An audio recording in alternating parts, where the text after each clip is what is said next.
Tuliwaita leo na jambo letu mahususi.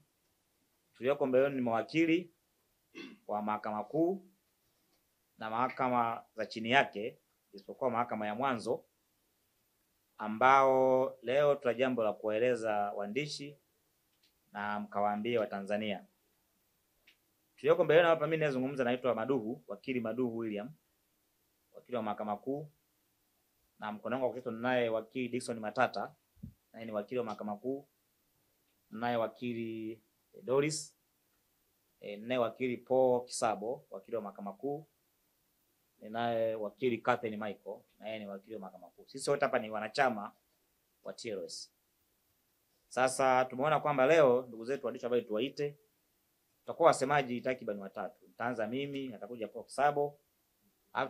Tutapofika hatua ya kujibu maswali sasa, tutamwachia wakili wenzetu Matata aweze kujibu maswali yenu. Kwa hiyo tutaanza kuzungumza. Baada hapo tukishamaliza sasa, tutapa nafasi mtu hoji maswali ambao mngependa kutuuliza. Taarifa kwa vyombo vya habari. Mwenendo wa mashauri ya kijinai yanayoendelea kufunguliwa kote nchini na haki ya huduma za msaada wa kisheria. Ndugu wanahabari, sisi mawakili wa TLS tuko hapa kuongea nanyi hasa kuhusu mwenendo wa mashauri mbalimbali ya kijinai ambayo yameendelea kufunguliwa katika mikoa mbalimbali kote nchini, yakiwahusu Watanzania mbalimbali baada ya uchaguzi mkuu wa 9 Oktoba mwaka huu. Na kama nakumbuka ndugu, ni kwamba wanahabari, tarehe 7 ya mwezi huu wa Novemba tulianza kuona katika mikoa mbalimbali watuhumiwa wakifikishwa mahakamani, wengine kwa makosa ya uhaini, wengine makosa ya unyang'anyi wa kutumia silaha, wengine kwa makosa ya uharibifu wa mali, wengine kwa makosa ya kufanya fujo, na baadhi kwa makosa ya kula njama.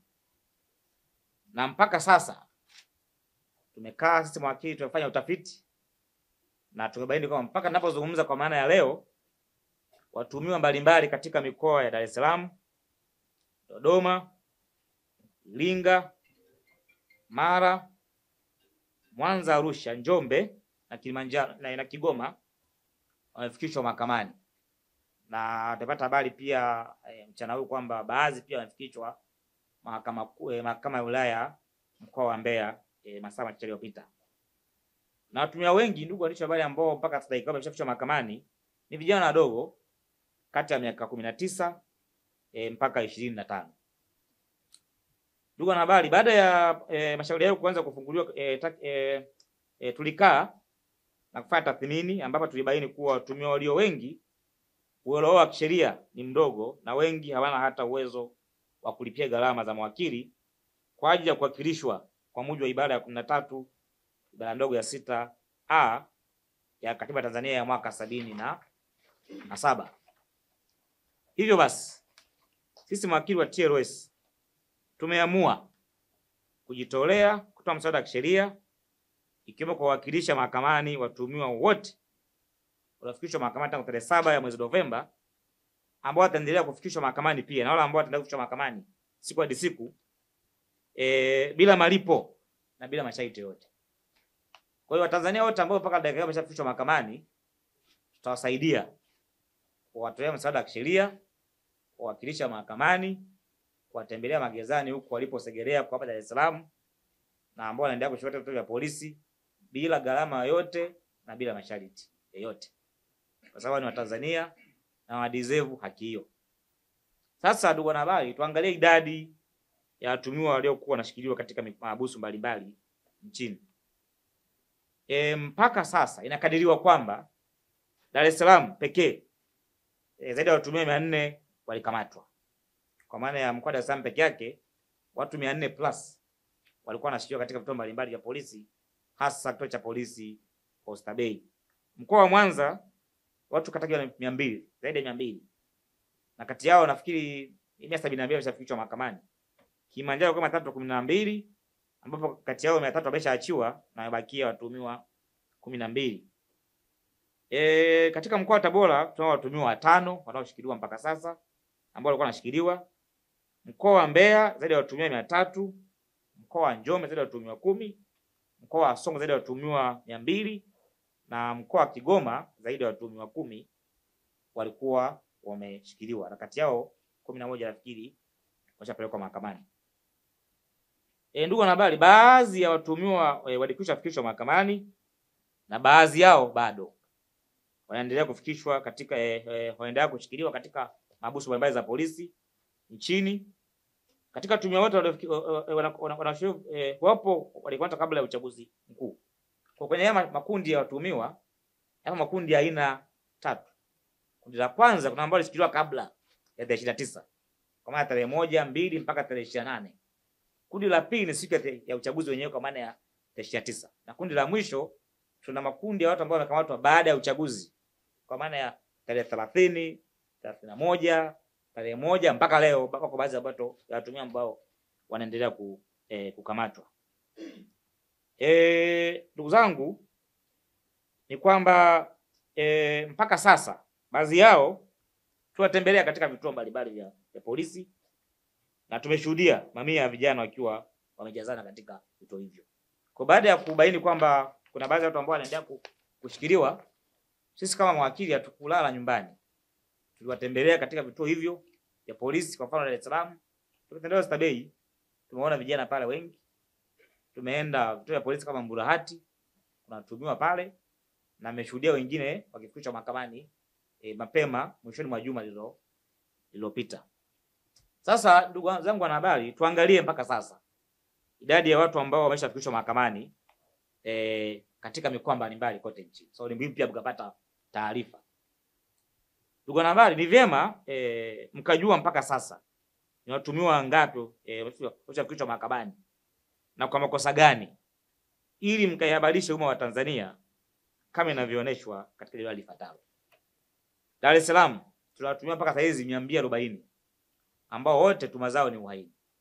Naomba kurudia, kwa Dar es Salaam tunawatuhumiwa 240 ambao wamefikishwa mahakamani kwa maana ya mahakama Kisutu kwa tuhuma za uhaini. Mkoa wa Mwanza tunawatuhumiwa 172 ambao wana tuhuma za unyang'anyi wa kutumia silaha, uchomaji wa mali, uharibifu wa mali na kufanya vurugu. Dodoma tunawatuhumiwa 32 ambazo tuhuma zao ni uhaini na wote wameshafikishwa katika mahakama ya hakimu mkazi Dodoma kwa hatua za awali kwa maana ya wanaita mwenendo kabidhi. Kigoma tunawatuhumiwa 11 wameshafikishwa mahakamani kwa tuhuma za unyang'anyi wa kutumia silaha kwa maana ya Kiingereza wanaita armed robbery.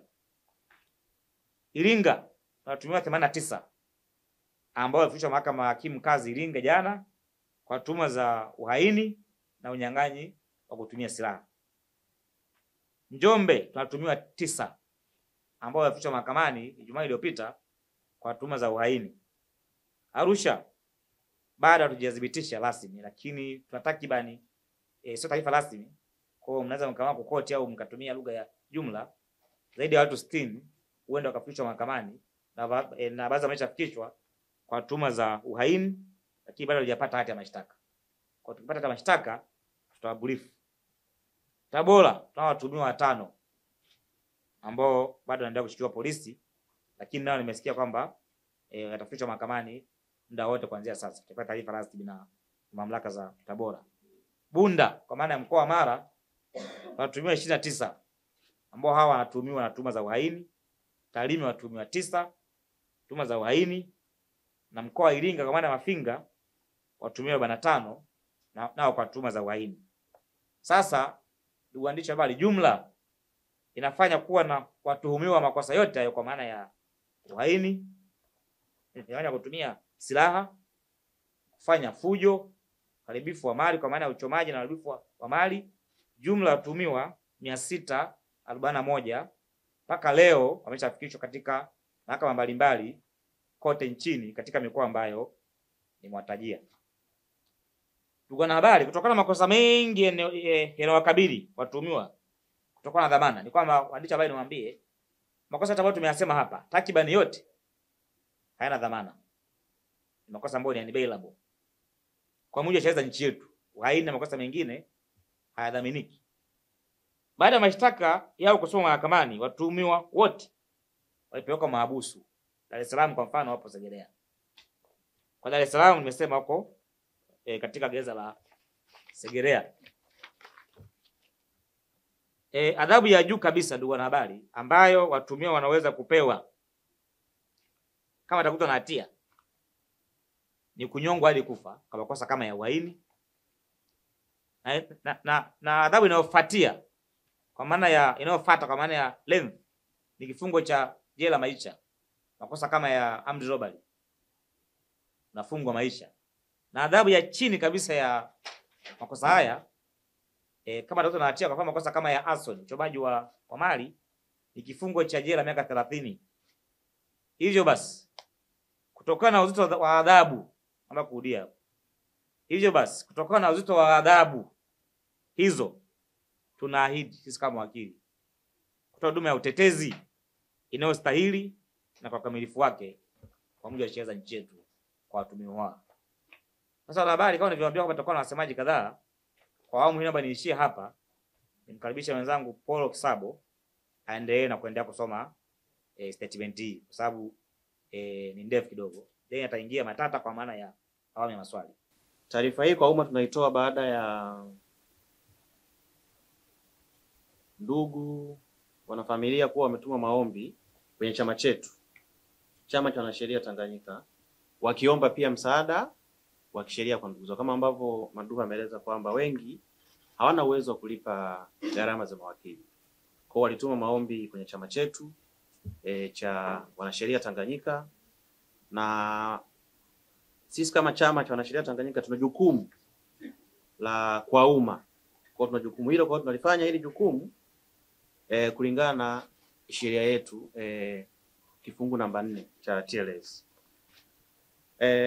Kwa hiyo ndugu waandishi wa habari, sisi tulipata fursa ya kuonana na watuhumiwa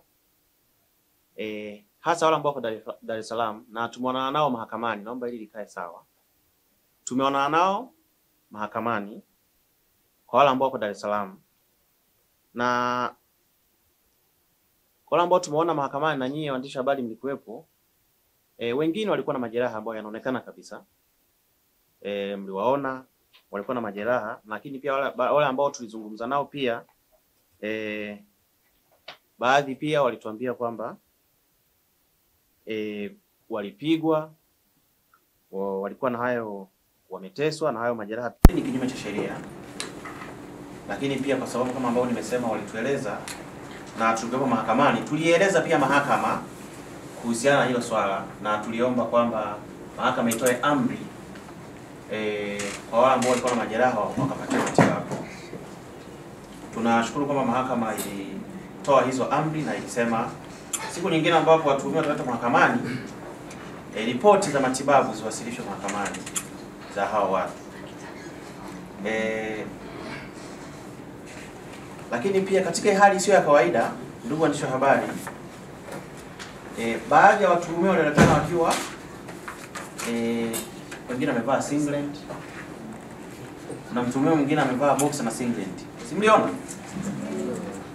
Kwa hiyo hii inaonyesha kwamba aidha pengine walikamatwa wakiwa nyumbani kwao, wakiwa majumbani, au hawalinyimwa fursa au hakupewa fursa ya kujistiri. Jambo hili ni kinyume pia na misingi ya utu wa kawaida tu, hata kama wewe sio mwanasheria. Kwa hiyo inaonyesha kwamba hakupata fursa ya kujistiri, jambo ambalo ni kinyume na misingi ya utu wa mwanadamu. Ndugu waandishi wa habari, licha ya watuhumiwa kuanza kufikishwa mahakamani, lakini bado kuna watu wengine ambao wanashikiliwa kwenye vituo vya polisi. Waendelea kushikiliwa kwenye vituo vya polisi kinyume cha sheria, kwa sababu sheria inasema mtuhumiwa akikamatwa anapaswa afikishwe mahakamani ndani ya saa 24 au achiwe dhamana ya polisi. Sasa akipita masaa 24 tayari huyo mtu anakuwa anashikiliwa kinyume cha sheria. Kwa mfano Dar es Salaam watuhumiwa zaidi ya 400 walikamatwa. Na hii data tulifahamu kwa sababu sisi tulikwenda kituo cha polisi Oysterbay kwa nia ya kuonana na wateja wetu lakini hatukupewa fursa ya kuwaona. Tuliambiwa tu wako 400 na zaidi. Askari alikuwa front desk akawasiliana na OCS kwa sababu tuliambiwa haipo, akatoa majibu kwamba haruhusu mtu kuonwa kwa wakati huo. Kwa hiyo hatukupewa fursa ya kuwaona tulipoenda pale kituo cha polisi Oysterbay. Kwa hiyo tuliambiwa watu 400 plus wamekamatwa, na takwimu za sasa ambao sisi tunazo ni watu 240 wamefikishwa mahakamani, lakini pia tunafahamu kwamba kuna wengine wameshaachiwa kwenye vituo mbalimbali vya polisi ikiwemo pia Oysterbay. Japo kuwa sasa hatujui idadi kamili ya ni watu wangapi ambao tayari wameachiwa. Vile vile pia ndugu wengi ambao watu wao ndugu zao wameshikiliwa kwenye vituo mbalimbali vya polisi wamekuwa wakinyimwa fursa ya kuonana na hao ndugu zao. Wamekuwa wakipiga simu kuomba msaada. Hivyo tunatoa wito pia kwa jeshi la polisi kuruhusu ndugu zao kuona katika vituo vya polisi, kwa sababu ni haki yao. Kama mtu ameshikiliwa kwenye kituo cha polisi, ndugu ana haki ya kwenda kumuona ndugu yake ambaye anashikiliwa kwenye kituo cha polisi, na ni jambo la kisheria, wala sio jambo la kificho. Ni jambo ambalo sheria inataka hivyo, kwamba kama kuna mtu anashikiliwa kituo cha polisi, ndugu yake, wakili wake, rafiki yake, mzazi wake ana haki ya kwenda kumuona na kuonana naye, kwa sababu hata kama anashikiliwa haimaanishi kwamba haki zingine zote anakuwa amekosa. Kuna mahitaji pia ambayo mtu anahitaji. Lakini pia kama ambavyo tumekwisha sema, watu wengine wanashikiliwa vituo vya polisi kabla ya uchaguzi mkuu na ndugu zao hawakupewa taarifa ya wapi walipo. Hii ilipelekea sintofahamu kubwa. Pengine unajua ndugu yako anapokuwa amekamatwa alafu unakuwa hujui kwa wapi, ukienda polisi pati labda nafasi ya kumuona, na hali iliyotokea nadhani wengine wanakuwa nafikiria pengine labda ndugu yao amefariki labda au nini, yani watu wako kwenye sintofahamu. Kwa ni muhimu sana kuepusha pengine hizi sintofahamu kwa watu ambao wanashikiliwa vituo vya polisi. Polisi wawape nafasi au fursa ya ndugu kuwaona ndugu zao ambao wako kwenye vituo vya polisi.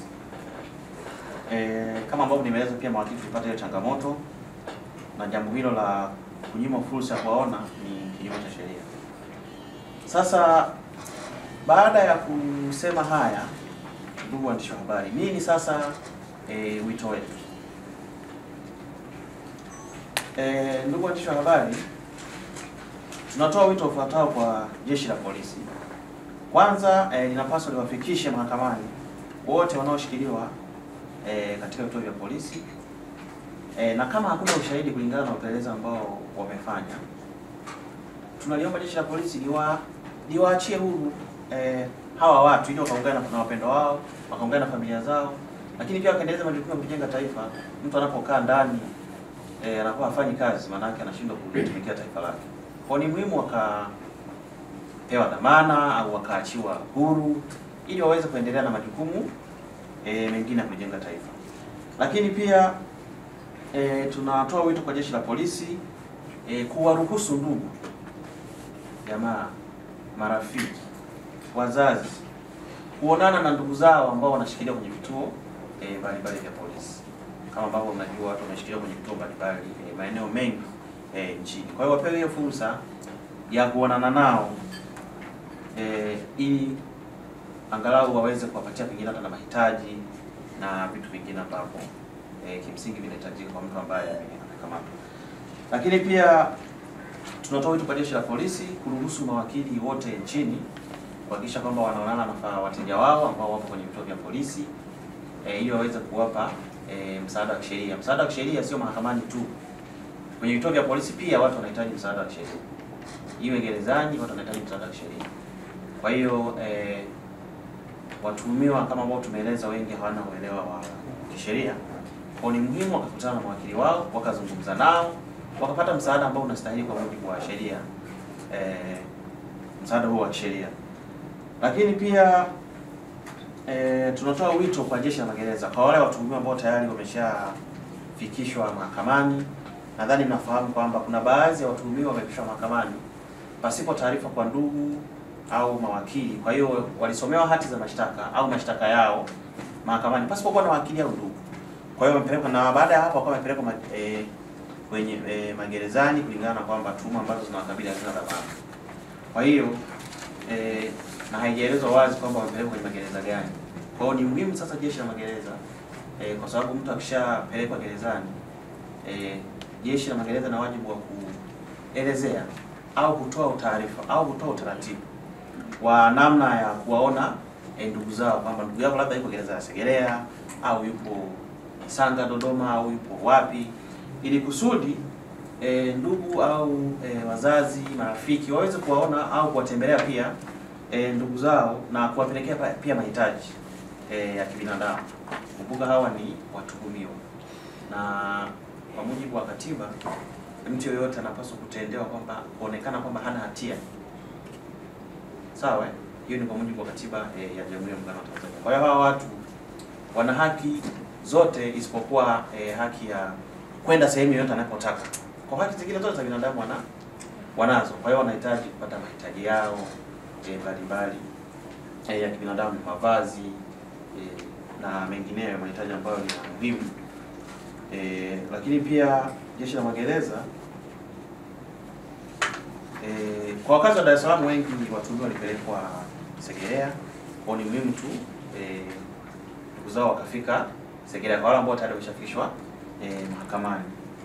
Lakini pia tunawasihi sasa, tunatoa wito pia kwa ndugu wazazi au wanafamilia, watu ambao wameshafikishwa magerezani waende na vitambulisho pia, kwa sababu utaratibu kufika gerezani kwa mtu wa kawaida unatakiwa utoe kitambulisho. Hata sisi mawakili pia huwa unaonyesha kitambulisho chako. Kwa ni muhimu pia ndugu, marafiki wanaenda kuwatembelea hawa watu waende na vitambulisho ili wasikwepa pia kupata usumbufu. Sikiwa huna kitambulisho unaweza usipewe fursa ya kuona ndugu yako. Sasa watu wanataka kama safiri ametoka labda mkoani au mbali, alafu afike tena arudishe kwa sababu tu kitambulisho hana. Kwa hiyo tunawasihi pia waende na vitambulisho kuwatembelea ndugu zao. Lakini pia tunatoa wito kwa mkurugenzi wa mashtaka nchini kutumia mamlaka yake ya kisheria kwa mujibu wa sheria mwenendo wa makosa ya jinai kufuta mashtaka haya, kwa sababu kwa tathmini yetu tunaona kwamba mashtaka haya ambayo yamefunguliwa kimsingi tunaona hana miguu ya kusimama kisheria. Kwa hiyo ni vyema mkurugenzi wa mashtaka akatumia mamlaka yake ya kisheria kuyafuta haya mashtaka. Na kama ambavyo tumeeleza pia mwisho ni kwamba sisi tunatoa uwakilishi wa kisheria, na wote nadhani mnafahamu kwamba jana chama cha wanasheria Tanganyika kimetoa tayari orodha ya awali ya mawakili ambao tayari wanatoa msaada wa kisheria. Imeorodheshwa kwa mikoa mbalimbali: Dar es Salaam, Mbeya, Mwanza, Mara. Kwa hiyo tayari orodha ya awali imeshatoka ya mawakili. Kwa hiyo napenda pia kutoa hiyo taarifa kwamba tutatoa uwakilishi wa kisheria kwa watuhumiwa wote nchini na bila ubaguzi wa aina yoyote.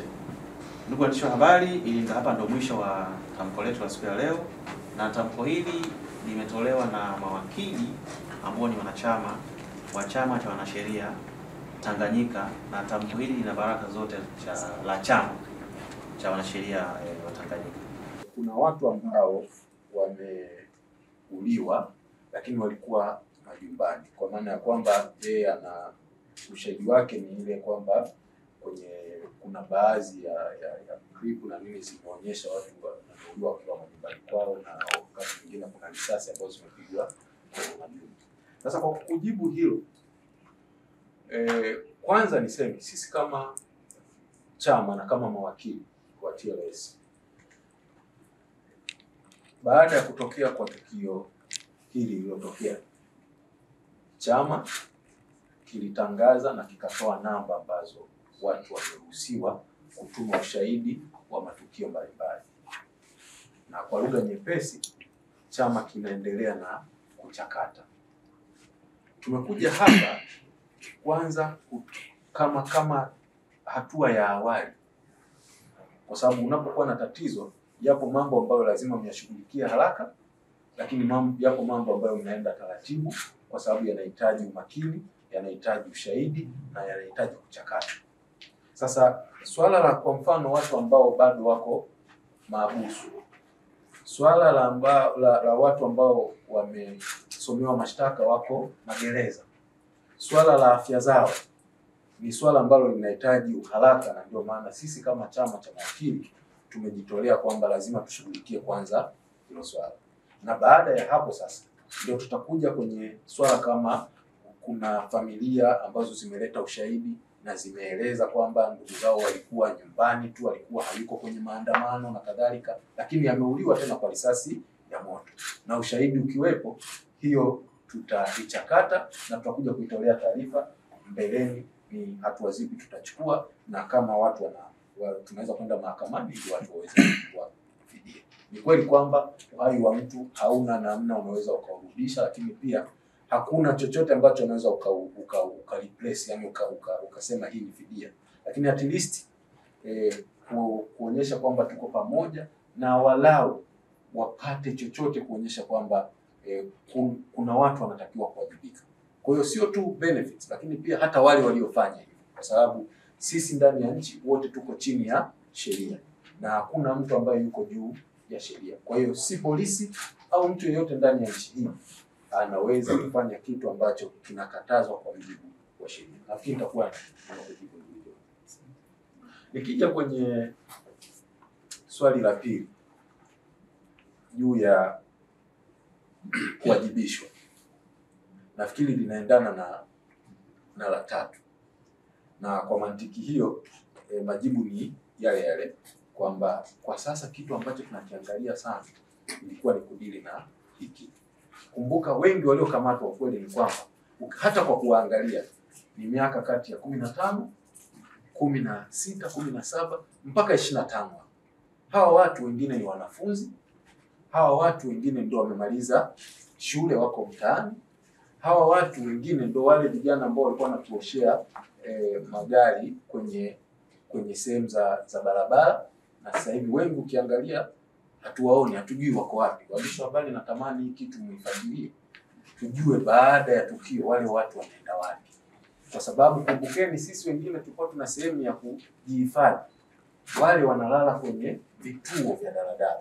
Sasa kwenye ile lockdown hawa watoto walienda wapi na usalama wao ukoje? Lakini pia sasa iwe lai pia kwa vyombo vinavyohusika na ulinzi na usalama, vitoke vituambie hawa watu wako wapi. Sasa kitu cha muhimu tu kwenye swala ambalo swali la pili ambao usema kuna wengine wamewatafuta ndugu zao hawawaoni, wameenda Labinesi, wameenda wapi hawawaoni. Mimi niseme kitu kimoja hapo kwamba sisi kwa mfano ni taasisi, TLS ni taasisi, tumejitokeza kwenye jamii kutoa msaada au kutoa kile ambacho sisi kama chama tunatakiwa kukifanya kwa jamii kama wajibu wetu, sehemu ya obligation yetu. Ninatamani kuona pia taasisi nyingine ambazo zina wajibu kuhakikisha zinatoka. Kwa mfano, tunatamani kuona hospitali, watu wanaohusika hasa wizara au mahospitali yatoke watuambie, na kwa kibidi waweke orodha ya watu ambao walienda walipokelewa kama maiti na kadhalika au walitibiwa pale, ili ndugu na jamii iweze kujua ukweli. Lakini pia vyombo vya ulinzi na usalama vijitokeze vituambie wanajua vifo ni ngapi, na kama hakuna vifo watuambie, kuliko kukaa kimya. Watuambie kuna vifo vingapi, na kama hakuna waseme hakuna vifo, na kama kuna wanasema picha zinazoonekana sio, watuthibitishie kwamba hizo ni za matukio gani, ili tuweze kusema kweli kwa hili tukio ilitokea Njombe mwaka fulani, kwa hiyo kweli sio na tarehe 29, 30 na kuendelea. Nafikiri itakuwa nzuri kuliko kusema kugeneralize kwa mtu tu kusema kwamba hizi picha hazifanani na tukio. Nikija kwenye swali la kwanza la kwamba umeuliza mwandishi kwamba unachoona watu wamechoma moto, watu wamefanya vurugu, why imekuwa uhaini? Je, tunaona kuna kosa kweli la uhaini? Nafikiri ni kujibu tu kwa mantiki na muktadha wa kikao chetu hapa na nyinyi waandishi. Hatukuja kutaka kufafanua juu ya masuala ya makosa, whether kosa liko sahihi au haliko sahihi. Sisi tumekuja kwa nia kutaka kueleza kwamba tuna nia ya dhati na ni wajibu wetu kuhakikisha tunatoa msaada wa kisheria. Kwa hiyo kwenye whether ni uhaini kweli, nafikiri ni mchakato wa kimahakama, na kwa sababu kesi nyingi zimeshafunguliwa, nafikiri hilo litajibiwa tutakapokuwa tunaendelea na kesi hizo mahakamani. Raia wa kigeni kwenye hawa 641 ambao tunawataja, kwanza niseme taarifa hizi tumezitoa au tumezipata au kuzichakata kutokana na taarifa ambazo tumezipata sehemu mbili. Sehemu ya kwanza ni polisi, ambapo tulipokuwa tukienda kutaka kujua waliokamatwa na maendeleo yao, walituambia idadi ya watu ambao wamewakamata na ambao wako mahabusu. Lakini idadi hii tumeipata pia kwa kutumia kesi ambazo ziko hati za mashtaka ambazo ziko mahakamani. Ndio maana unaweza ukaona tumekusanya hati za mashtaka za sehemu mbalimbali. Hapa Dar es Salaam kwa makosa ya vile vile, kwa hapa Dar es Salaam wameipa uhaini. Kwa makosa ya vile vile Kigoma yamepewa wizi wa kutumia silaha, armed robbery. Kwa hiyo ukiwachukua hawa watuhumiwa wa hapa Dar es Salaam ukiwapeleka Kigoma, inakuwa sio uhaini, inakuwa armed robbery. Ukiwachukua wale wa Kigoma ukiwaleta Dar es Salaam, inakuwa sio armed robbery, inakuwa uhaini. Kwa hiyo kila sehemu wamefungua kesi kwa namna yake, japo nchi ni moja. Sasa hiyo nayo ninyi waandishi mtaichakata, na kuwaje watu wamefanya kitu kile kile, labda katika mantiki ile ile na wakati mwingine siku hiyo hiyo, lakini wanapewa kesi za aina mbili tofauti kwa sababu tu ya kuwa na maeneo tofauti. Kwa hiyo sasa hizo taarifa ndio zimepelekea tukapata idadi ya 600 na ngapi? 41. Kwa mantiki hiyo sisi hatukudili sana na kujua huyu ni raia au sio raia. Hilo labda kwa kusaidia unaweza kulipata ukienda kuonana na vyombo husika, kwa maana ya polisi au uhamiaji na kadhalika, wale wanaweza wakasaidia. Nikija kwenye swali la bima. Kwenye swali la bima. Bima ni mkataba kati ya anayelipia hiyo bima ili apate huduma na yule ambaye amekubali kwamba huyo awe mteja wake. Kwa hiyo kwa sababu ni mkataba wa watu wawili, japo unamlinda pia na mtu wa tatu, third party. Kwa mazingira hayo, mara nyingi sana kwenye bima, cha kwanza ni kuangalia kama kuna hayo makubaliano. Kwa kama kuna watu wameharibiwa mali na alilipia bima ya kuhusiana na kuharibiwa mali, maana yake ana haki ya kudai. Kama hakulipia, hana mkataba na hawajakubaliana juu ya hilo swala, maana yake hawezi kulipa. Ukweli ni kwamba wananchi wengi hawajui ndugu zao wako wapi. Kwa hiyo tumetoa idadi, lakini pia ninatamani mwende mbele, kama tunaweza hata tukawapatia, kwa mfano tuna majina ya kesi, tunaweza tukawapatia, au wengine mnayo, basi mtafute namna hata mniandike, watu wanaweza wakapata taarifa vizuri. Lakini pia pale inapostahili kupigia sauti au kulalamikia kitu, tulalamikie. Ni kuwepo wakati watuhumiwa wale wanaletwa mahakamani na mmeona watu wamekuja wengine risasi kwenye mguu. Yaani mtu ana zaidi ya siku 5 akiwa mahabusu na risasi ikiwa kwenye mguu wake kiasi kwamba mguu unataka kuoza. Mwingine amekuja amechomwa na sijui ni kitu gani, sijui ni mafuta, sijui ni nini, lakini hajapata matibabu ya aina yoyote. Na baya zaidi, nguo zake zimechana, kwa vile vidonda vinazidi kuumia. Na kuna watu kama alivyosema nafikiri Maduka au sawa, amekuja amevaa boxer na singa. Huyu mtu kwanza, kwa akili ya haraka unapata picha kwamba inawezekana hata alikutwa amelala kitandani. Hiyo ni picha ya kwanza kabisa. Lakini cha pili, unamwekaje mtu mahabusu kwa zaidi ya siku 5 akiwa hivyo? Na niombe pia kwa kutumia hii na mahakama zetu zijali utu wa mtu. Pale mtu anapoletwa akiwa katika mazingira kama yale, lakini hakupaswa hata kupokelewa, ili iwe fundisho kwa wale watu ambao wakamata watu na kuwaleta katika mazingira kama haya. Unamletaje mtu mahakamani akiwa na boxer na akiwa na singa? Kwa ninaomba nyinyi mwe sauti yetu.